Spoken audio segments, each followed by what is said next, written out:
dyslexia, dyscalculia, dysgraphia, dyspraxia. They are quite a number of them. And we have students who suffer with any of them. However, dyslexia is the most common.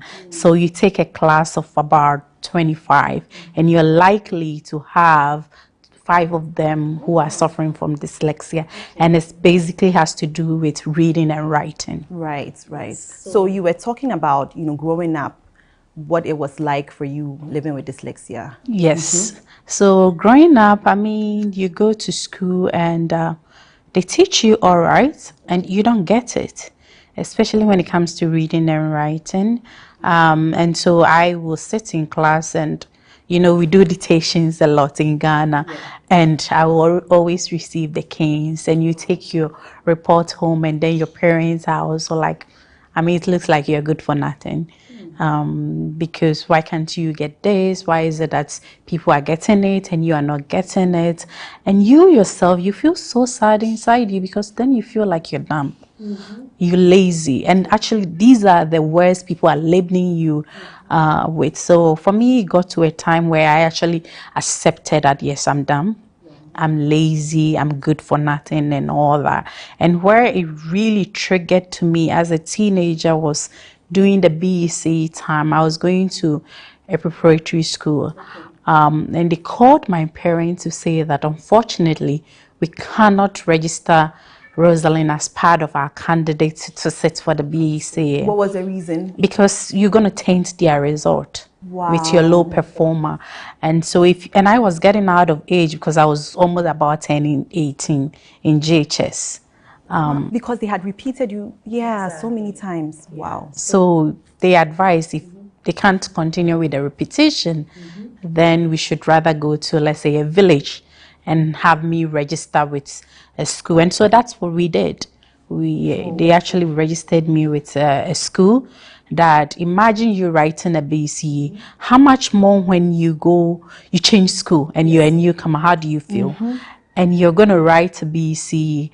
And this time you have to be mingled with people you've never met in your life and sit in an exam with them.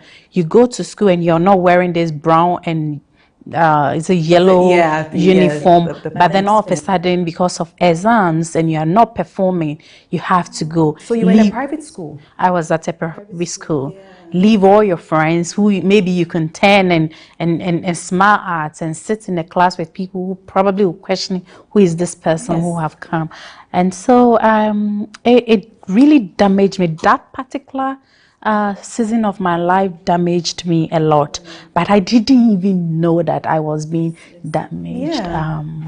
And so the results came, and yes, it's true, I had grade 31. And so if this is a school that is performing in the 10 ones and the 8 ones and all that, so if they had actually added me, I was going to that means taint their.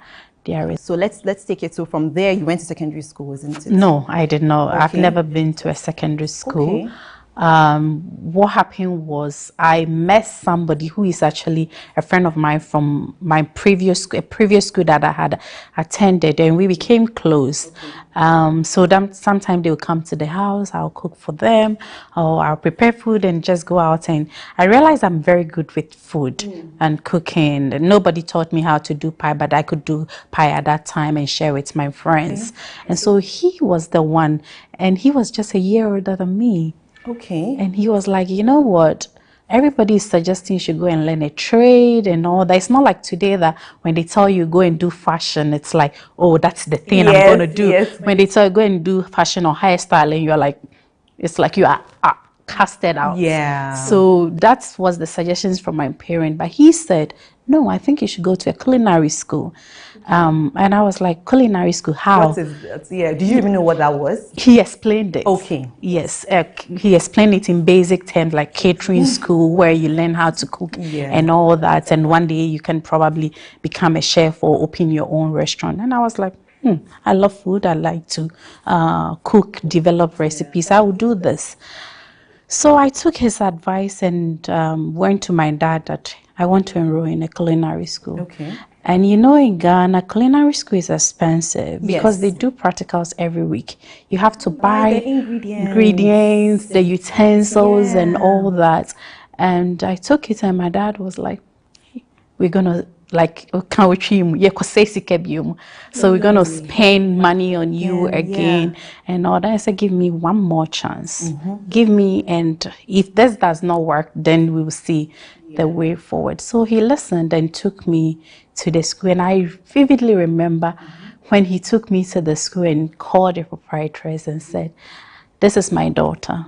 I don't have any expectations of her, but just accommodate her in this school for me. Wow. The proprietor said, okay. So already in the school, I was labeled the moment you walked in. I walked in, because it's either I'm a stubborn girl, and yes, I was, because of the experiences that I was going through. I had to be tough and defend myself. And so I will go out when you tell me I shouldn't go out, those kind of things. Yeah, and that's what happened. But you know, whatever happened in life is good. That setting was actually the turnaround for me, and it was the school that I actually started picking up how to read and write. Wow.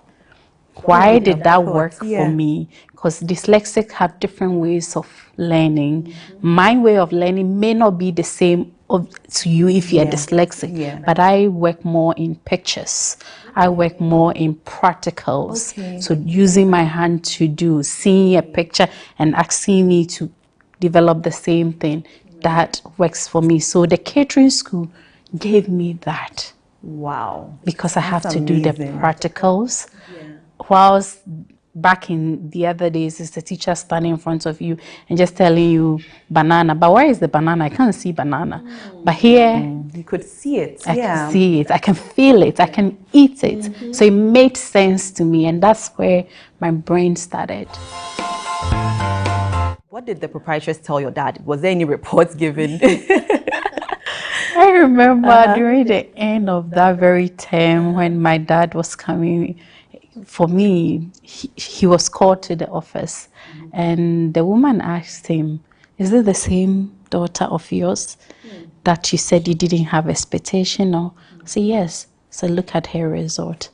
My dad looked at it and said, are you mistaken? How is this even possible? How is this possible? Wow. And they said, no, it's actually her work.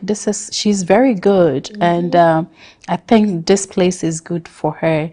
And it was like for so many years, this is like the first time somebody has said something positive to me. And so I held on that word. And I said, I'm going to run with it. Okay. So when I went home, I made up my mind that, listen, I think I'm capable of everything. So when I come back to school, I'm going to involve in extracurricular activities. I took on roles to be a peer educator, just to start boosting my confidence level. I didn't even know what confidence was, but just to get myself. And I was in the school as either first or second, the least maybe a third, till I completed and then started work. Okay, so let's fast forward to finding out that you were dyslexic. What was that? What did you go in to have a test done? What was that? I gave a talk somewhere about, so I started talking about me not reading early and all that, just to encourage people in life. And I had a friend, Farida, who was once listening to me and said, Rosalind, I think you are dyslexic. And I was like, excuse me, what's that? He said, oh, dyslexia. I mean, the name alone. And I said, you know, I respect her a lot. So I said, oh, okay, I will look into that.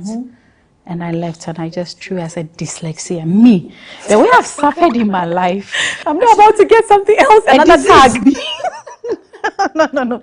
So I forgot about it and then went on my life. But then I was doing my master's in Switzerland, and I came across one of my professors who also asked me if I'm dyslexic, because we were going through my work, and said, are you dyslexic? And I said, wait a minute. Not this word again. Not this word again. So I started to research about it, and I was ticking all the boxes. And I was like, so this is it. all my life being labeled, and even though I've been successful in my career and everything, I always struggled because till date, there are words I would see I won't be able to pronounce. There are words, a very small word I can't spell when I'm really busy writing. Like you know the word, you just can't spell it correctly. I know the word, I can't spell it, or I will see it and I can't pronounce, and I'm like, especially names of people. I'm like, what is this and all that. So even as an adult, I was still like, huh. So I never overcame this. So getting to know about dyslexia, then I went for professional assessment. Okay. And I remember the person who did assessment was like, wow, I don't know how you made it to this level in years because I have really serious one. Wow. And so that's how I came in contact and finding out really what the issue. Okay. Now we'll be wrapping up your segment. Do you have any final words for any parents, especially who has a child who is dyslexic or a child who is dyslexic? Do you have any final words? Right. So in Ghana here, we have to also be careful. I'm very careful because I'm working as a professional to think, because somebody may be watching and be listening and be like, oh, my child is not performing, so the child is dyslexic. No. Until you have had a professional assessment done to confirm, you can't say that my child. So your child may be dyslexic, and if it is so, the first point of contact is have assessment done. Okay. You can go to places like Kolebu, you can go to Rich Hospital, and there are people there who can have assessment for you. We have assessment center here in Ghana. Unfortunately, it's been there for years, but the place is not conducive. If you put a child there, if you put me there to do assessments, you're going to stress me out. And so I'm hoping that if our leaders are going to chance on your show, that property needs to be renovated, put together very well so that it can be conducive for people, because you need a relaxing environment to do assessment. Have the assessment done. When you have the assessment done, take the results, go to the schools and present it to them. Unfortunately, our schools, most of them don't know about learning difficulties. Yes, they don't. That's a whole different topic. That's a whole different topic. So you may get a push, but if you do, call me. I will come. So how can we reach you? They can reach me on our website, which is www.africadyslexia.org. And all information is there, and they can contact me. I can connect them to an assessor. I can connect them to someone who can actually give them private tutoring so that they can get better. Right. In the moments when nobody knows how to even support a child with learning difficulty, just show love. Don't tell them they are lazy. Show love. Don't tell them they are good for nothing, because every child is a star. Right. Thank you so much, Rosalind. This was so informative. Thank you. We'll go for a quick break. When we get back, we have another special guest talking about dyslexia. We'll be right back.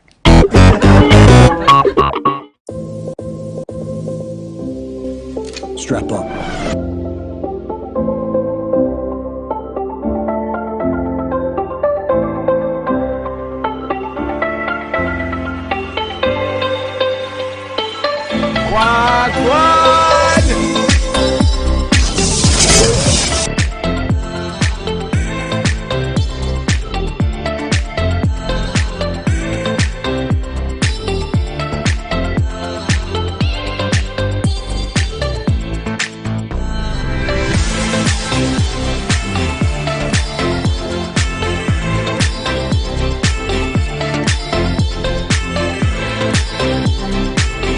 It's time for the plug.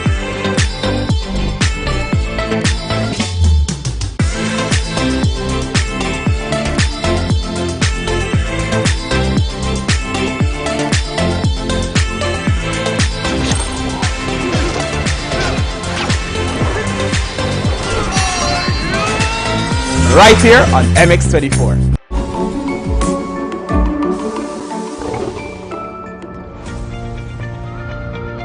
Hello everybody, my name is Edma Ohima Lawe, the host on the AM Club right here on MX24. So it's October. What does that mean? It means it's pink. It means it's a pink ribbon. It means it's campaigning. It means it's breast cancer awareness. And right here on MX24, we've taken it upon ourselves to create a fantastic campaign, the Cross It Out campaign. What do you need to do? Both men and women can go to 3 selected hospitals right here in Accra to get themselves screened for breast cancer. Okay, it's not just for women, but it's also for men. So we are going to put all the details on all our social media platforms at MX24GA. So do make sure that you follow us and you get the details right. We cannot wait to see you and hear from you as well. Do stay tuned. Hashtag Cross It Out with MX24.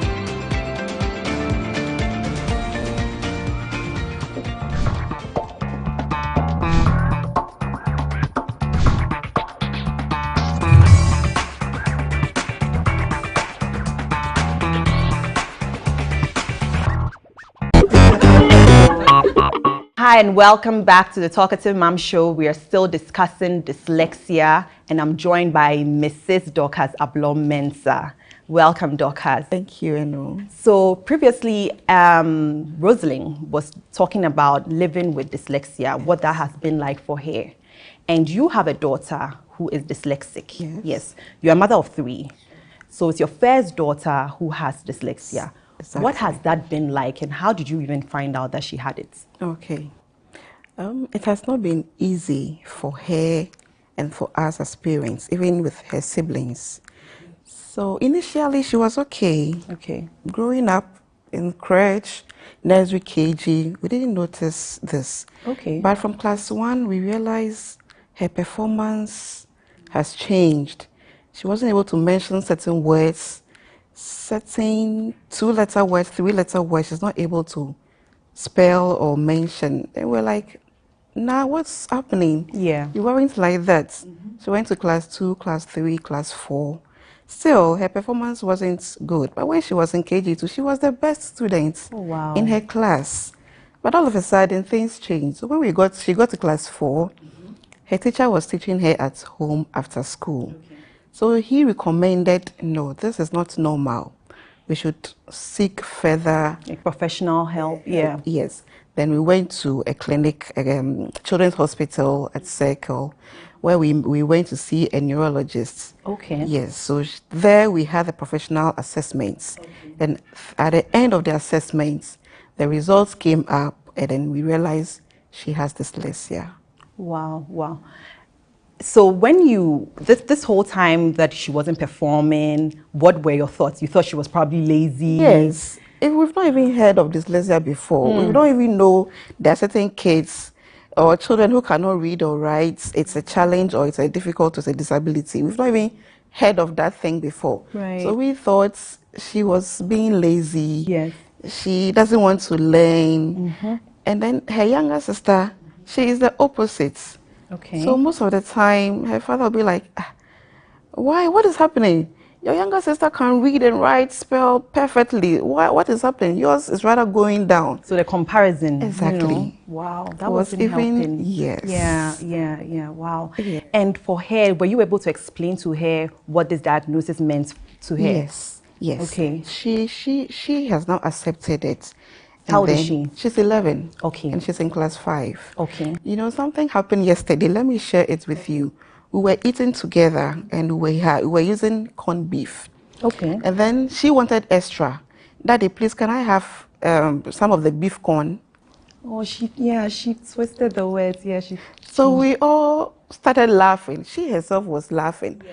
She said, I don't care whether it is beef corn or corned beef. I have mentioned it. So she herself has come to understand, accepted her condition.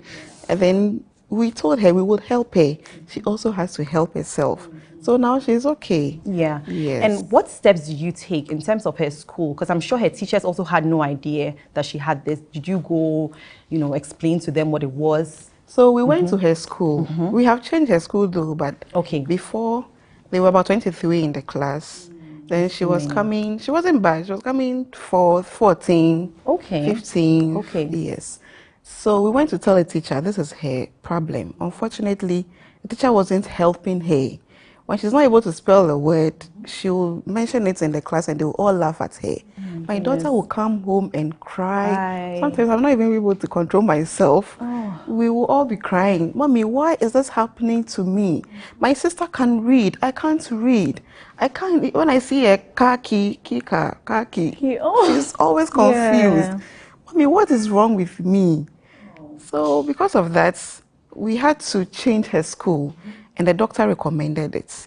So now she's in the class of 10. Oh, okay. Yes, where there are few, and then the teacher can have much attention. Yes, for now, her. this school she's in, do they cater to special needs? No, they don't. Okay. But fortunately, the proprietress and the administrator, they all know about this issue. Okay. So they are helping us to help her through this condition. Right. They've asked us to focus more on her strength. And her strength, drawing, creativity. She can give her papers, colors, cards. She will create something for you right now. She also loves playing piano. Give her paper and pen. She will design the keys of the piano. Not even keys. A dress. She can design something for you to sew for her. Wow. Yes. That is her strength. Yes. So we are trying to focus more on it. As for the education, she would pass through.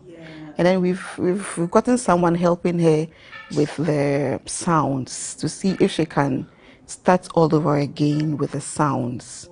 Yes. You know, a lot of people say that dyslexia is not a learning disability. They say it's a learning difference.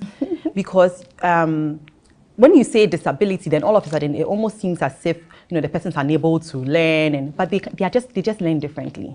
And like you said, when it comes to arts and crafts, when it comes to drawing, she's good. And for a lot of parents out there, we always focus on formal education. It's like, you know, if you don't know 1 + 1 or you can't read at this age, you are daft. And then when you realize that, okay, this child is actually good at drawing or at design, and you use that to teach them the other subjects, all of a sudden they start to thrive. You know, because Rosalind actually mentioned that earlier, where she was talking about how I think I can relate to her story. She was sharing.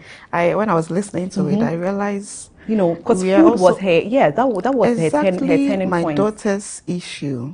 And I'm so glad that you were able to actually pay attention to that, because, you know, for a lot of busy parents, what time do you even have to actually, you know, and I'm sure you have your own business, don't you? Yes, that's why I have to resign from work so that I can give her much attention. When she comes from school, I have to help her with her homework because she cannot write or cannot read or spell well. We have to do the work in a jotter. Before you transfer. So all the time, I have to be with her, assist her to do the work in a jotter. After that, when everything is okay, then we have to transfer. All right, I'm not crying yet, but what can we do? Yes. But you know, mentioning jotter has brought back memories. I'm like, I don't remember the last time I had the word jotter. But for her, when she gets the concepts, she's fine. Okay. The only problem is putting it on paper. When you ask her, when you see her, you wouldn't know she has this challenge. Until you give her paper to write or a book to read. And then that's when, something that you do know that you would have, I mean, she'll live with for the rest of her life, but she'll just have to find a way around it. No, you are doing awesome. How is the dad, your husband, how is he also coping? How are the other siblings coping with her? He's okay. For him, since we got to know this is her condition, we've all adjusted. Okay. We're all trying to help her. Sometimes he comes home to take over the homework. When she's doing homework and he comes, he would want to assist as well. Yeah. And he wants to take her out to learn more things. He's also doing his part as a dad. And the siblings are also okay. Her younger sister is ready to help her. When they are reading and she's not able to mention a word, she can call Ayoko, come and help me. And she's also willing to do that. Okay. The first day she got to know this her sister's condition, she cried. Oh, I hope everyone apologized. Oh, yes, we did. We've not treated her well. Initially, we were so hard on her. When she was 4 years, she was able to pick her own skirt and top, match with her shoe, and then we like, hey, at this age, we're able to match these colors. Yeah, but now it's not like that. But we have to help her, and her sister is also there to help her. So we are managing. No. You know, this may seem like a foreign concept, but some people say that because of the years of teasing and abuse and stuff like that, they struggle mentally, Yes. you know, and a lot of people even seek therapy. I don't know if this is something that you guys have ever explored or thought about exploring for her. Yes, we've thought of that, and we plan trying to get someone. That is why I want to meet Rosalind to see how best we can help her, because she cries. She's emotional. Yeah. What kind of name she would cry. Right. Or when she does something, she knows she has done the thing well, but to you, it's not right. When you don't say it well, she would cry. Oh my goodness. Yes. Yeah. You will definitely need to seek professional help for her. But whatever the case is, you guys are all pardoned because you had no idea what it was. And for me, what I want this show to do is I want to make sure that people hear about some of these invisible, you know, learning, you know, differences, because it's like I can't see it, so it doesn't exist. It's real. But it's real, you know. And even the names, like, it's so foreign to even teachers. And even, you know, Rosalind mentioned that her dad is an educationist and had never heard of it. Yes. So I believe that it's important, if anyone is listening out there, that there are so many other reasons as to why a child especially, will not be performing. It's not just laziness. And I hope that we can be more inclusive in our classrooms, in our teaching, even in our homes. We can be more observant when it comes to our kids. Yes. I know not everyone can resign and, you know, take care of, but it's not easy. Yeah. To leave your job and then come home and take care of your children. Financially, has it been expensive? The assessment was expensive. Oh, Yes. okay. But apart from can that, you share how much that about cost? $100 per session. And how many sessions do you have? We went about 8 times. 8? Yes. Oh, wow. Why so many segments? Like, what is this? Well, I can't tell. But you have to go per session, and you have to make sure you complete all 8 Yes. in order for them to tell that you are indeed dyslexic. Okay, interesting. And you said you had this done in Ghana, Yes, isn't it? in Ghana. I think there are some centers in Ghana that Yes, you we were have able to get. explore. I think there are more, apart from where we did ours. So since finding out about this diagnosis, has your perspective of life, you know, your opinions and everything changed when it comes to learning disabilities and differences? Yes. What I want to say is that sometimes we don't listen to our children. We don't pay attention to them. Right. We have to pay attention to our children, and we shouldn't judge them. Okay. You see a child who cannot read and write, and you immediately think the person is bad, you've been insulting, saying all sort of bad things, and that doesn't help the child. When you do that, it rather makes the person do worse. But if you are able to identify or make time, understand the person, what is going on, what are your challenges, sit with the child. I do that a lot. Okay. When I offend my child, early morning, I go to their room. I sit with them, especially with Ajo, the one with dyslexia. Yeah. I sit with her. I talk to her. Yeah. Nah, I'm sorry. I didn't mean it. Okay. You know, then she'll be crying. Then you realize what you did to her. She wasn't happy about it. So we have to understand our children and then make time to talk to them. Right. You know, I actually want to share something quick. My grandpa, he was a school teacher, a stern one, and my grandma was a headmistress of a school. And the time when my mom found out about dyslexia, she said, they have beaten kids for nothing. Yeah, because back then, you know, now people have still not heard of dyslexia and we are still educating. And imagine back then, they were beating people mercilessly because it's like, if you don't know this thing, that is it. So, I mean, we will need to apologize, and they also need to apologize to us. I do that a lot. I do that a lot. It's been, and then Ghana Education Service, they must also look into this thing. Yeah, the government. They should do something about it. My daughter, when you ask her to say it, she can rattle. When you ask her to put it on paper, it's a different story. Yes. Yeah. So I don't know if they have a system where they have to do the exams orally. Right, that can also help. Yeah. Because they know everything. Yes, it's just that the writing becomes dyslexics are intelligent. Very. They are intelligent. Yeah. So if we have to limit them with the reading and writing, we are not helping them. Yeah. All right. But it's been great having you. I have personally learned so much. And you're an awesome mom. You've done amazing. please don't beat yourself up about all that happened in the past because you had no idea. But yeah, now if you are listening, we are all sorry. We are all so sorry. I always pray for God to give me patience. Yes, that's all I and ask all of. the other NAS out there, we are very sorry. But yeah, so we'll go for a quick break. When we get back, we'll share more.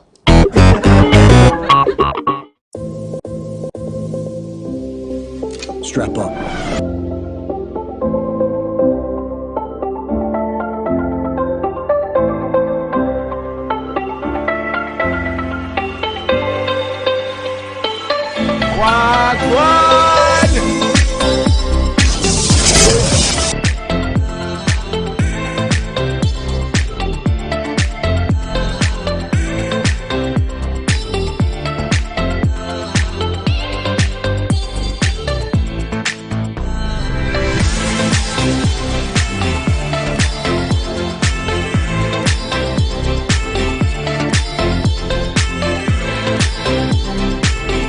It's time for the plug.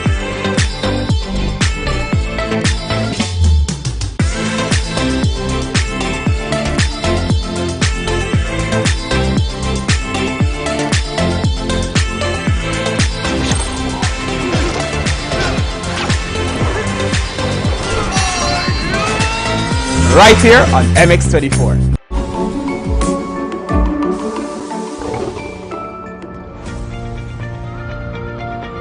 Hey guys, it's your girl Miss Drew, your favorite lifestyle and travel presenter on MX24. This is the month of October and it's Pink Month where we're talking all about our booze. Here on MX24 there are so many activities that we've got for you to get involved in, and we are ending with a bang with Boob Talk on the 30th of October at Accra Mall. Make sure you're there, you don't want to miss this. Mwah!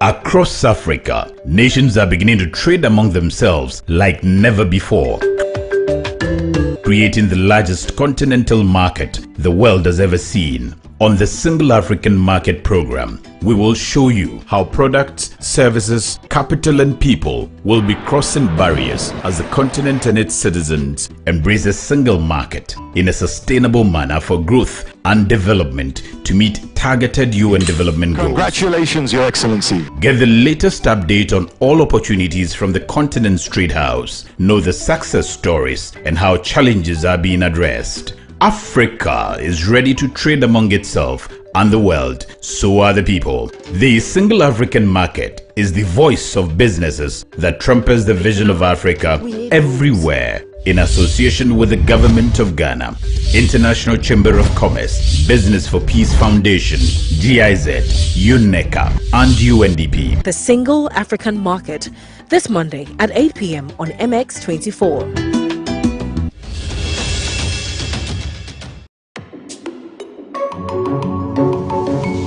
Abrantia, Aketesia, Ibi Famia, Chale, MX24. My baby, must say, baby, about them people that do Mumma and bad. Hey guys, this is your girl, Bishasha. This is the best MC, best hype man in Ghana 2020. I beg you success, the highest MC. Keep watching MX24. It is fun, it is fearless, it is factual. Messon, ni Besibia, Messon.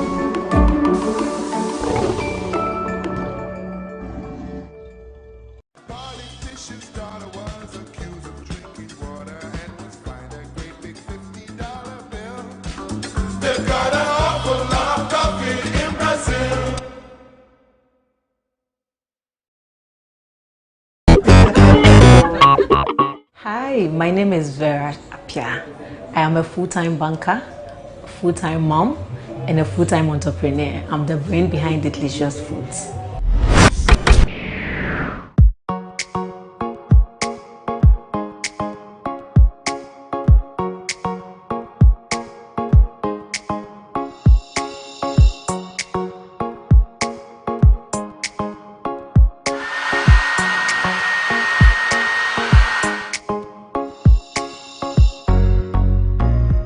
the brain behind Delicious Foods. We produce date syrup and date powder, but right now we are focusing on the date syrup. Date syrup is a healthy sweetener. That's a good substitute for sugar. I started this journey somewhere 2019 when I had my first girl, and she was about 10 in 6 months. I wanted a way of sweetening her food, so I started doing some few research on healthy food for babies. That was when I came across date syrup. That was not the first time though, but I came across date syrup and it was like a confirmation of what I had heard about date syrup. So I decided to give it a try for my baby, and she really loved it. Knowing me and knowing how I love to introduce things to friends and family, I decided, okay, why not use it as a business and introduce it to new moms who don't even know about date syrup. And that's how Delicious was born. I used to do date syrup all by myself, and I used to sleep at 2 a.m., wake up at 5, get my baby ready for school, because my baby started school very early, and I had to also prepare myself for work. And my husband just couldn't stand the lateness and everything that came with it. It's been a very difficult journey, I must say, but it's been fulfilling as well. Being able to juggle family work, banking work and side business, it's been kind of fulfilling but very stressful. I remember the first day I was producing, I started with 2 olunka. I don't know if you know olunka, that big tin tomatoes tin. That I started with 2, and now I can't disclose how many I produce in a week, but God has been so good. I've come really far, and I started in my kitchen, and now I have a production site where I have 3 other workers who are working with me. I don't do it alone now. I have people who support me and who work with me, and it's been fulfilling knowing that at the end of the month I have people on my payroll and everything. As my employers are paying me, I'm also paying people. It makes me feel like a big girl, you know. Yeah. As a child, I've always wanted to be a banker, so banking is like a childhood dream come true. And I had always wanted to be a mom to 3 kids, but looking back and looking at what I'm going through, I think I'll do it too, because they are already a handful and they are 2 amazing kids. So whatever the 3rd one would have done, the 2 of them will do it for me. For moms who want to start businesses, I think you should. I'm tired of encouraging people to start business, because I realize if you don't want to do something, no matter how people convince you to, you wouldn't do it. So find something that gives you happiness. Find something you actually want to do. For me, money is my motivation. So I hate it when I'm broke. So once I'm broke, I'll find something to do to get money. If it's not money and it's something else for you, look for that thing so that it will drive you to do your business. But by all means, do something for yourself. Whether being employed, being self-employed, or whatever you want to do, just do it. Women, especially mothers, are the very core of our existence. Our everyday progression is hinged on the success of their activities, whether they are managing a home, a business, or raising the next generation. This is the Talkative Mom Show, where I interact with hard-working women who are making an impact in society. I'm Eno Quagraine, your plug for everything motherhood, especially in today's generation of millennial moms. Join me on the Talkative Mom Show, where I interact with my guests, have fun conversations here on MX24. It's sweet, sweet, sweet, how can it be?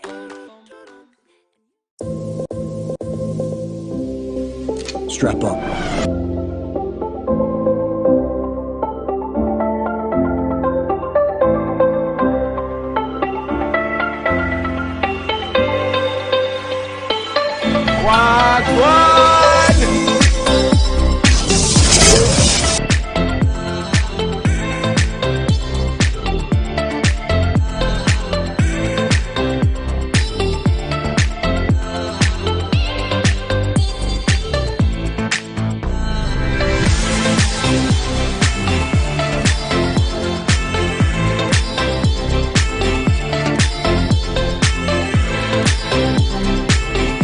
It's time for the plug.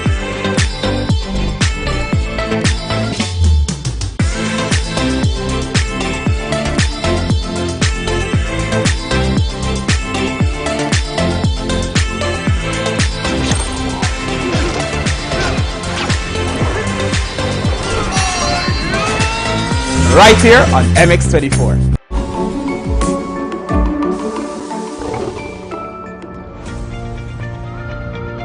Hello everybody, my name is Edma Ohima Lawe, the host on the AM Club right here on MX24. So it's October. What does that mean? It means it's pink.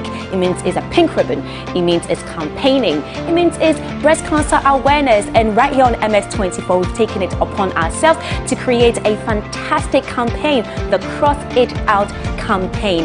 What do you need to do? Both men and women can go to 3 selected hospitals right here in Accra to get themselves screened for breast cancer. Okay, it's not just for women, but it's also for men. So we are going to put all the details on all our social media platforms at MX24GA. So do make sure that you follow us and you get the details right. We cannot wait to see you and hear from you as well. Do stay tuned. Hashtag Cross It Out with MX24.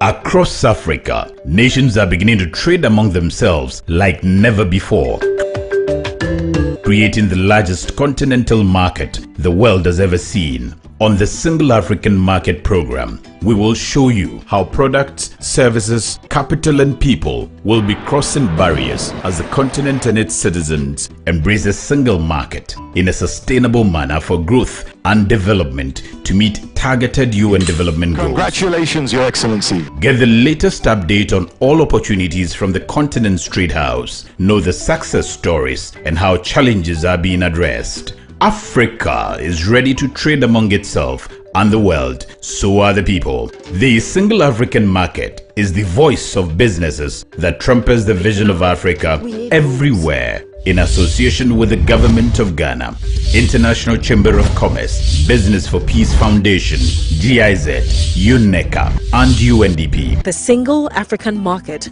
this Monday at 8 p.m. on MX24.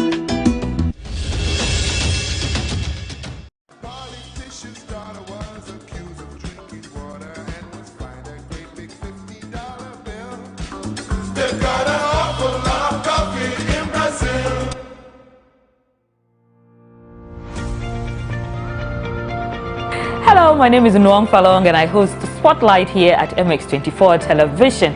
The entire month of October is dedicated to breast cancer awareness, and the overarching message here is early detection saves lives. At MX24, we want you to cross it out with MX24 on social media. Please hashtag us Cross It Out, but go to the nearest health center and get your breast checked. Encourage your wives, encourage your sisters, encourage your brothers, because 1 in 1,000 men get diagnosed with breast cancer. You just might be saving a life.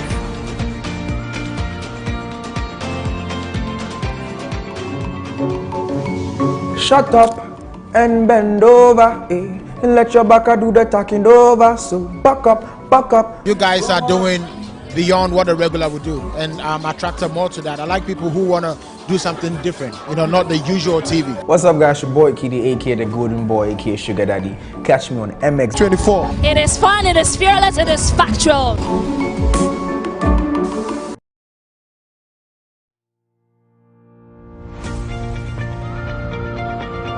Hello everyone, this is Mary Crowns and I'm coming to you from MX24. It's Breast Cancer Awareness Month, and I'm entreating every single person to get their boobs checked, not just the ladies, the men as well. We have a series of activities lined up this month, including a competition in partnership with the Achimota Golf Club.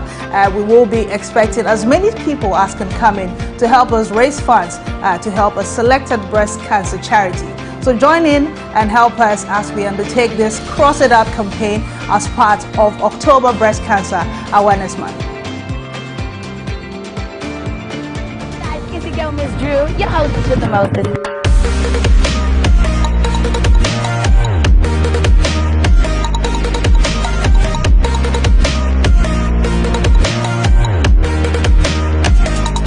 I'll see you in the next moment.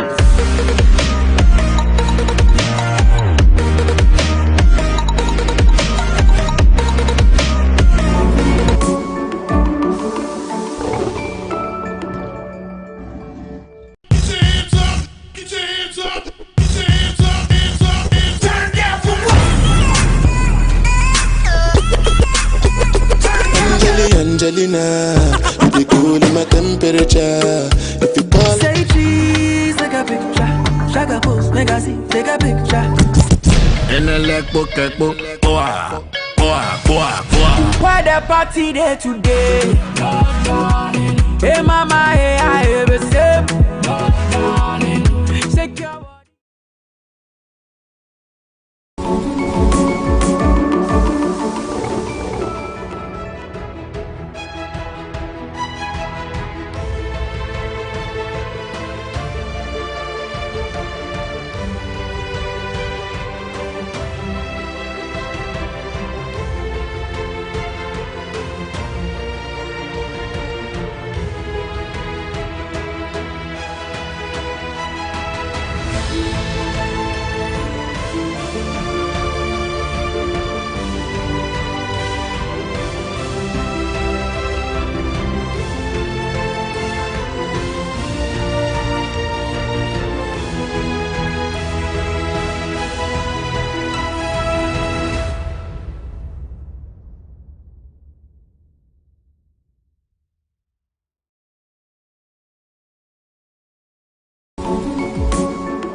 Strap up.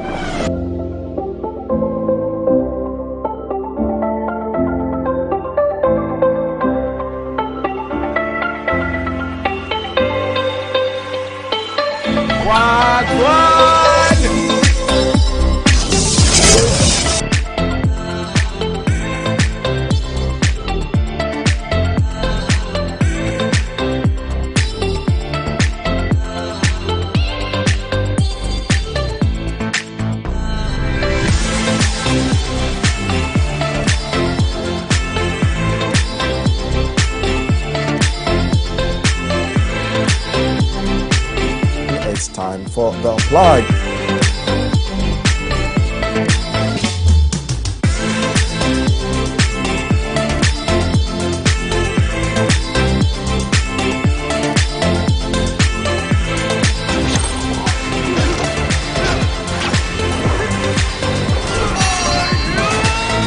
Right here on MX24.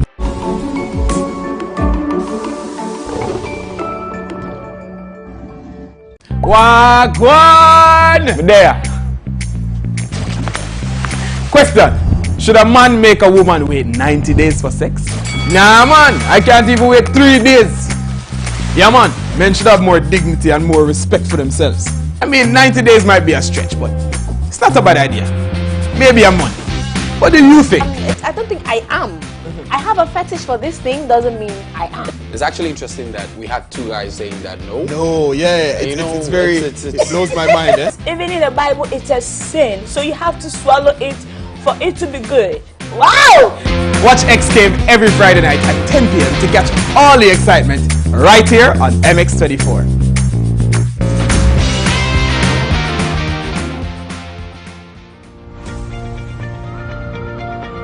Hey guys, it's your girl Miss Drew, your favorite lifestyle and travel presenter on MX24. This is the month of October and it's Pink Month, where we're talking all about our boobs. Here on MX24 there are so many activities that we've got for you to get involved in, and we are ending with a bang with Boob Talk on the 30th of October at Accra Mall. Make sure you're there, you don't want to miss this. Mwah!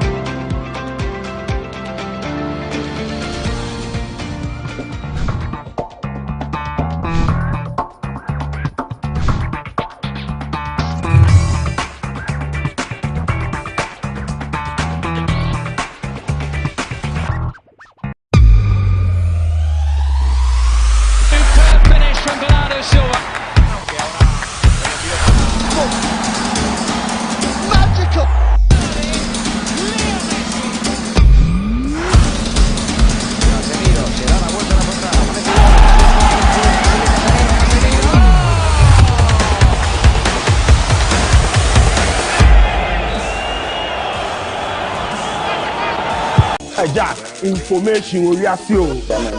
Go and dance at the say you create need na bontia teachers na me dem kwa me dem me cassette say you create president. Hi. Why? My name is Kuju Sheldon, and the head is big for a reason.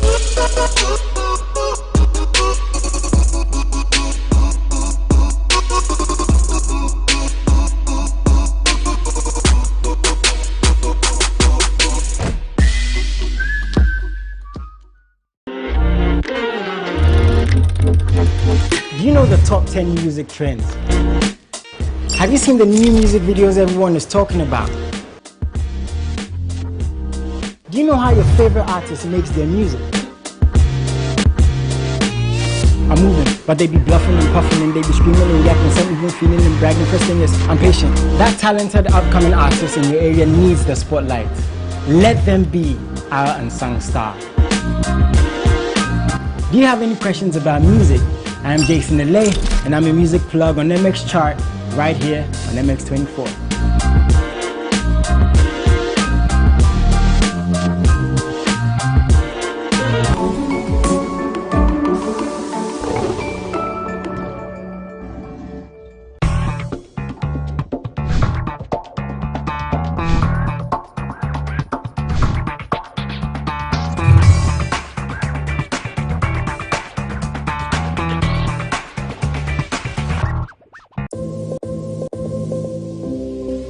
Strap up.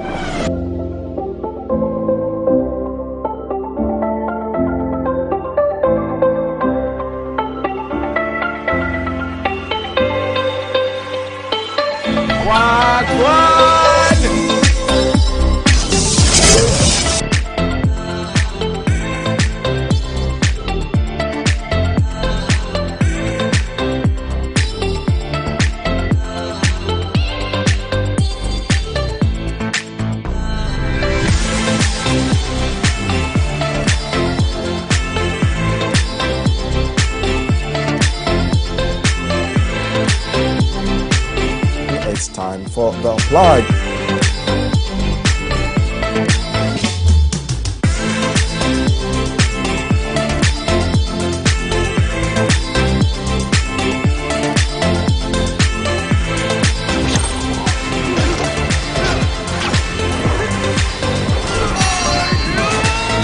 Right here on MX24.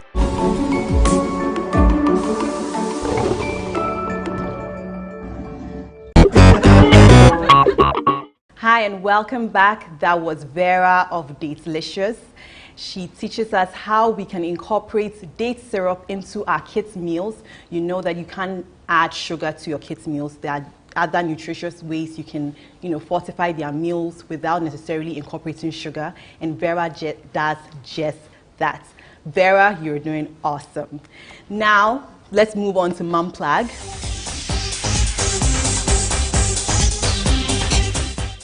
We have Yvette Ferguson Arthur with us. Yvette, welcome. Thank you very much. So Yvette is the founder of Kids Kitchen, and today she is going to teach us how we can make nutritious meals for fussy eaters. Now, when it comes to food, you eat food, you feel good.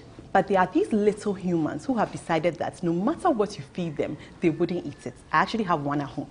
So today, Yvette, my plug when it comes to kids' meals, is going to show us how we can fortify our kids' meals without them necessarily, foregoing it whenever you bring it to them, because that's what they do, no matter, how meals are prepared. So please teach us what we can do to help them eat better. Okay, so today we'll be preparing rice porridge, our usual rice water growing up. Okay. But then we want to find ways and means of incorporating veggies and then fruits in their meals. There are some kids that will never chew carrot if you give it to them. When they see it. When they see it too, they wouldn't take it. There are some kids that wouldn't want to take any fruits. Okay. So we find ways of sneaking these veggies and fruits in their meals. Yeah, okay. And then to still make it tasty for them to enjoy. So that's what we're preparing today. Rice porridge with apple and carrots. All right, so now what do we have in that pan? So this water? This water, yes, please. And then we have our apple. We have brown rice powder. This can be done at home. How do you achieve that? So when you buy a blender, there's a little part of it, which is the grinder. Okay. You just wash your brown rice, you dry it, and then you put it in and just blend. That's Okay. it. Yes. Oh, okay. So you can add, I added some cloves to it. So you can just spice it anyhow you want. You can add cinnamon to it just to make it smell good. Okay. Okay. And then the kids will enjoy it. And we have some carrots. We have baobab powder. Wow. We find ways and means to boost their immune system too. All right. This has twice the vitamin C that oranges have. Are you serious? So yes, ideally kids below 1 year are not supposed to take acidic fruits like orange unless diluted, which you will not get the maximum vitamin C you want. Okay. So we use the vitamins, the baobab powder in place of oranges for kids below 1 year. Okay. And then we have the protein powder. That's the next one. That's the next one, the one in the middle on this tray, which is made up of chia seeds, flax seeds, sesame seeds, and pumpkin seeds. And you meld all together? We meld all together, yes. Okay. And this can replace the chicken that the child doesn't take, eggs that kids don't take. Those who are allergic to eggs because of albumin, they can take protein powder. And then some kids will just chew meat and then bring it out like after sucking it. Yeah, exactly. So we still need them to have the protein in. So we give them this protein powder in there. You can put it in your porridge, you can put it in smoothie. You don't necessarily need to cook it. But you have protein powder for sale, isn't it? Yes, we have it for sale. Right. We have baobab powder for sale too. Yes, and then we have some little salt. But if the child is below 1, you don't add salt to their meals. Yes, so this is for a toddler who is obviously from 1 upwards can take this. Then we have some sliced bread. Okay, that's brown. Is that brown bread? Yes, we have it in. This has banana also in it. In the bread? Yes. Wow. We have it in this shape because it's easier for the child to pick and then eat. Yeah. Okay. Instead of having the regular shaped ones that we have the square ones. And then we have unsalted butter for kids. The salted ones have been processed. This is butter in its pure raw form. Yes, so ideally kids should have unsalted butter. Okay. Yes, and then the last one we have there is cinnamon powder. Okay. That's going to give it some flavor, and then it's also a very good immune booster. Okay. Yes, so that's what we have today. And then I left the milk out. Milk. We have milk. We have milk. Okay, so that's full cream milk, isn't it? That's full cream milk for kids above 1 year. Yes, they need that. So if I'm guessing when it comes to the evaporated milk, that doesn't have the required nutrients that they need at that age. So evaporated milk is processed full cream milk for kids. So it's closely related to the condensed milk we are taking. Okay. So that's, you can give it as a treat for the child once a while. But ideally, you give the full cream milk to the child to help with weight gain, especially. Okay. Yes. Okay. Great. All right. So let's get into it. So we start with the brown rice powder. Okay. We have to make a paste first. Okay. So that's about what, like 5, 6 spoons? Okay. 7. Let's say 7 teaspoons. And then we have to get our water boiling. Okay. All right. What do we do next?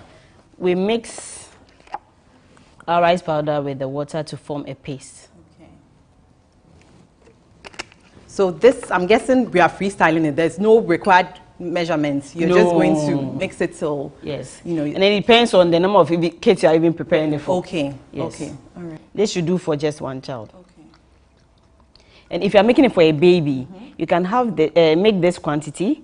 And if you feel it's too much, you put some in a flask so that the child takes it for dinner or something. So this could go for breakfast. As is. Just as it is, or you mean when you cook it? When you cook it, you can have it for breakfast. Okay. You can, if the child is now weaning, that's from 6 months, that's without excluding the salt, the child can have this for lunch. Oh, yes. Okay. Okay. The child can have this for lunch. Okay, this is ready. Right. So we have to wait till it boils and then we add that to it. Okay. So as we are waiting for the water to boil, we need to cut the apples and get it ready. Okay. We'll be steaming the apples too. Okay, all right. Yes, so we'll steam the apples first. If you're at home, please use a chopping board if you're not an expert, because this is dangerous. All right, so Yvette, you are the founder of Kids Kitchen. What exactly inspired you to start this? Okay, so growing up, I was a picky eater myself. Okay. And mine was that bad that I would only take Milo and then our corn porridge, moi cocoa. That's it. That's the only food I was taking. For how long? Till age 3, if I was Wow. to remember. Okay, That's what my mom told me, till age 3. Yes, and when I had my first girl... So we're going to let the apples boil a bit. Boil, yes, okay. It has to soften up. Okay. We are supposed to steam it. So you have the colander, and then you steam it. But this process, this method too, what we do is we will still use the juice that comes, the water we are using to steam it. We're going to use it. Oh, from the water from the apples, we're going to use it for the rice porridge. Yes. Nice. So you don't steam the apples and then get rid of the water. Okay. So you can use it to sweeten it. Exactly. Oh, that makes sense.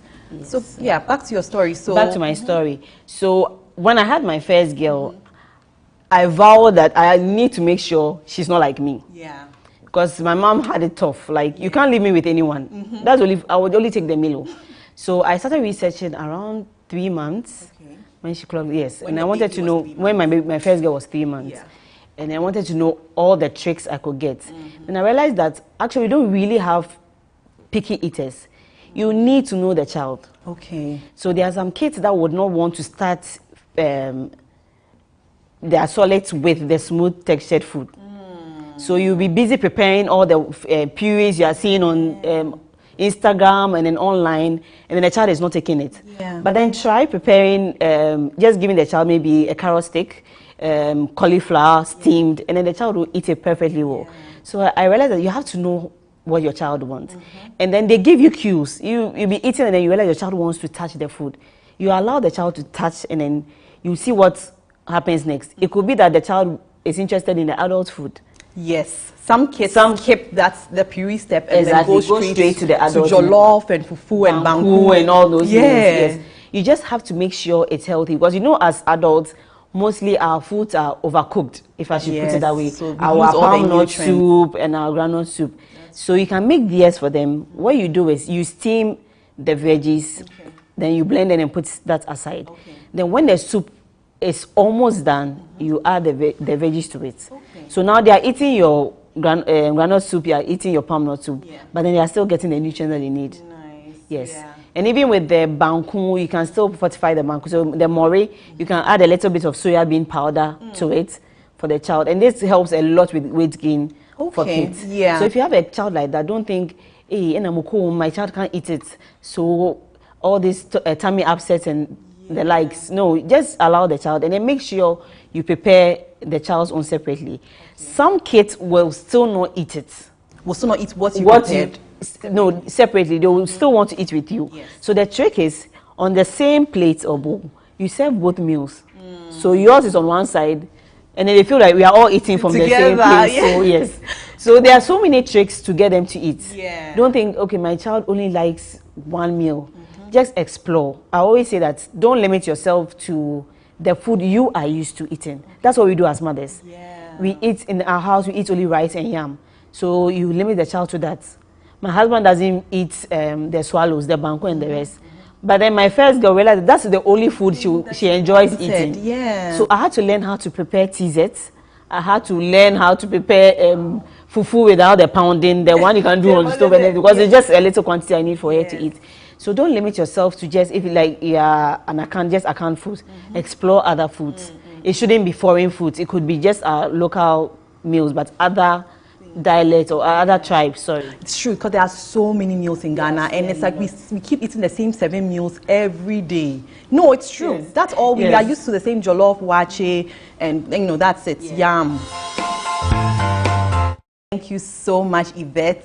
We loved this session. Thank you. Thank you for having me. You're welcome. So that brings us to the end of this episode. If you've tuned in up to this time, thank you so much. We can't wait to see you again next week. Don't forget to follow us on our social media handles at MX24GH on Facebook, Twitter, Instagram. Follow me on Instagram at Talkative Mom. See you same time next week. Bye.